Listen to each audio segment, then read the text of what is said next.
Welcome, welcome, welcome to Chat Like a Native. Really glad you could join us. So, have you ever been in the middle of speaking English and you just freeze because you're busy translating words in your head from your own language? Mm-hmm. That happens all the time. Yeah, it's super common, right? But that whole mental back and forth, it really does slow down your understanding. Totally. And it just interrupts the natural rhythm of a conversation. Exactly. Mm-hmm. So today in this deep dive, we're aiming to cut through all that.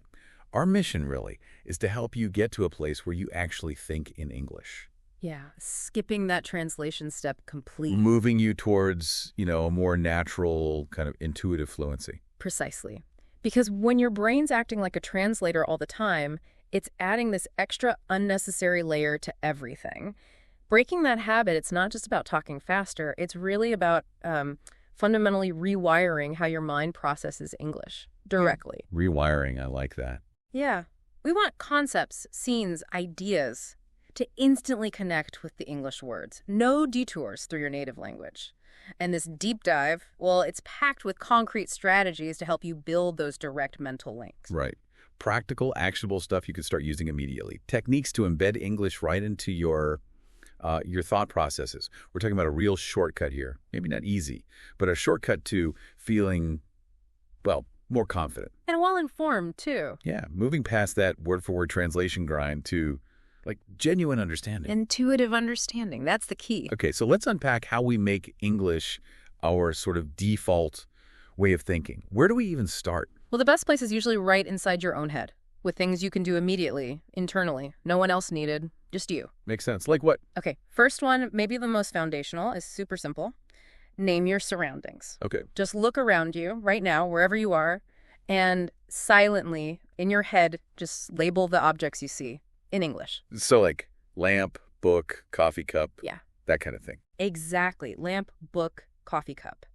And what's happening when you do that on a cognitive level is actually quite powerful. You're forging these direct neural pathways. The actual object gets linked straight to its English name. Ah, so you're cutting out the middleman, your native language. Precisely. You train your brain to associate directly, which is, how native speakers operate. It makes English feel more real, more tangible, anchored in your world. I love how simple that sounds. Yeah. But effective. It really is. And you mentioned taking it further. Yeah, you can deepen it. So after you name something, say book, close your eyes for just a second, visualize a really short scene involving that book. Maybe you're putting it on a shelf. Okay. Then try to describe that little mental movie out loud, even just whispering. Use simple English sentences. Like I see the book, I pick up the book, I place it on the shelf. Perfect. Exactly like that. It moves you from just single words into active mini stories. You're building context around the vocabulary, making it more useful. Okay, cool. So that builds on this idea of an inner voice, Yep. right? Which leads nicely into the next strategy, I think, which is about developing that inner monologue more fully. Narrate your daily actions. Ah, the documentary narrator technique. Yeah. Pretend you're narrating your own life, just as it unfolds.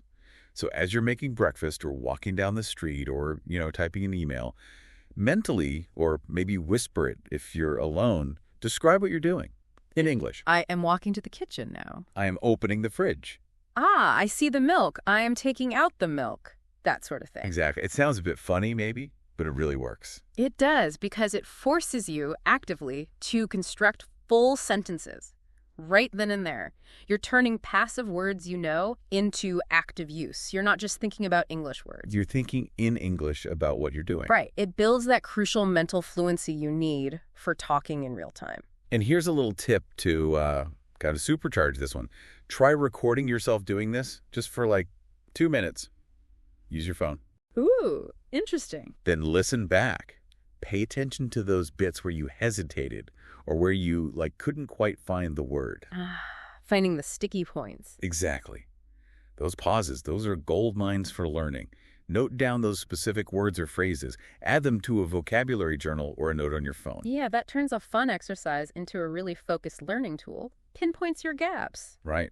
Okay, so we've covered some internal strategies. Now let's maybe shift focus a bit towards things that get you ready for, actual conversations. And how to handle those moments when the word just vanishes. Oh, yeah. Happens to me in my native language sometimes. Happens to everyone. So first up in this area, Create mini conversations. Mini conversations in your head. In your head, exactly. Think about common situations. Ordering coffee, asking for directions, maybe a small talk with a cashier. And then mentally rehearse realistic dialogues for those scenarios. What would you say? And importantly, what might the other person say back? Ah, like a mental dress rehearsal. That's smart. It really is. You're anticipating the flow, the patterns of conversation, building up that quick recall before you're actually in the situation. Less pressure that way. Much less. And to make it even better, try switching roles mentally. Be both people in the chat. Okay, play both parts. Yeah. And if you get stuck, if you can't think how to say something, don't just, give up mentally. Pull out your phone right then and there. Look up different ways to express that same idea. Find alternatives. So you're actively problem solving and expanding your options in the moment, like having a little coach. Exactly. A real-time coach for your brain. Nice. And that kind of flows into the next skill, which feels really vital. Which is? Circumlocution. Get creative. Ah, yes. Talking around the word you can't find. Crucial skill. Totally. So that moment comes, the specific word is gone, poof, instead of freezing up, or worse, switching back to your native language. Which breaks the whole thinking in English flow. Right. You describe the thing using other English words that you do know. So if you forget the word scissors, you might say, It's a tool. You use it to cut paper. It has two handles, two metal parts that cut. Blades. Yeah, like that. Exactly. This is so empowering because it trains your brain to be flexible, to be resourceful within English. Yeah, you're working with what you've got. Yeah. Reduces that dependence on direct translation. Massively. It's not about knowing every single word. It's about keeping the conversation moving even when you don't. Keeping the flow. So how do you practice this specifically? Good question. Try this. Pick 10 everyday objects, your keys, a stapler, whatever, and describe each one out loud or in your head without using its actual name. Okay, challenge accepted. Use prompts to help you, like it's similar to ask or it does this when you mainly use it for. Got it. That really forces you to think differently. Keeps the conversation going, keeps your confidence up. Definitely. Huge confidence booster. All right, brilliant. So we've got internal practice, interactive practice. Yeah. What about making it all stick? Like deep immersion and really building that vocabulary long term. Right, because consistency and reinforcement are key. So first, you need a system. Build and review your vocabulary. The vocabulary journal we mentioned. Exactly. Keep that notebook or that digital note. Every time you learn a new word or phrase from these thinking exercises, jot it down. But just writing it isn't enough. Regular review is essential. That's what moves words from short-term recall to long-term memory. Right, like spaced repetition systems help with. Precisely. And a good way to deepen the review is to organize words. Maybe group 5 or 10 new words into themes. Themes like kitchen stuff or office words or feelings. Perfect. Kitchen, office, emotions. Then maybe each evening, challenge yourself. Use those themed words in, say, 3 new sentences you make up in your head. Or little mini stories. Even better, mini stories. That contextualization makes them really stick. Okay, solid advice. Now, what about dictionaries? Lots of learners rely on translation dictionaries. Ah, yes. This leads to a strategy that feels like a big leap for some, but it's a game changer. Switch to an English-only dictionary.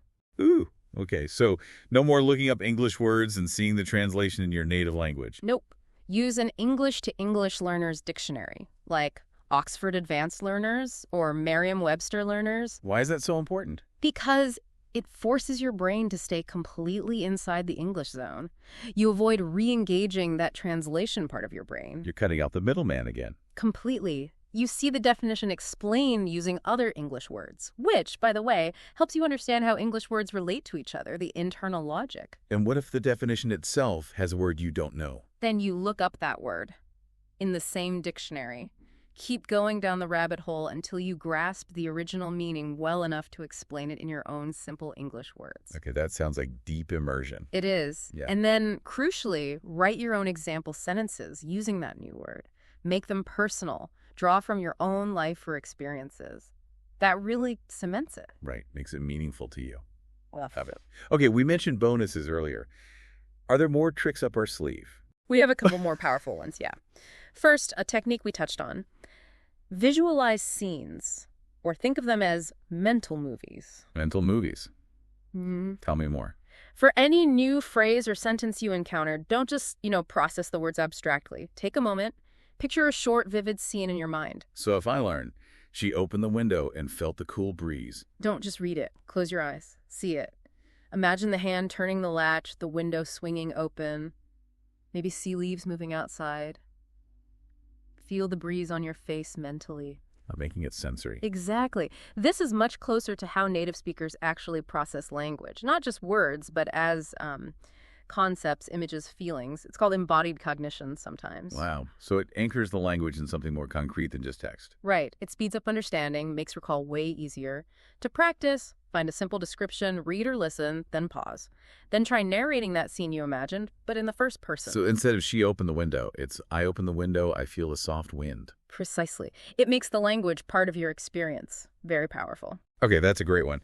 And the second bonus. The second bonus is shadow authentic videos. Shadowing, like following closely. Yeah. You choose a short video clip of a native speaker. Could be anything news, a bit from a movie, an interview snippet. You listen to a very short segment. How short? Like 5 to 7 seconds to start. Listen carefully. Then, immediately, you repeat what you heard out loud. You shadow them. Okay, repeating exactly what they said. And crucially, try to match how they said it. Their intonation, their rhythm, their speed, even where they pause. Ah, so it's not just the words, it's the music of the language, too. Absolutely.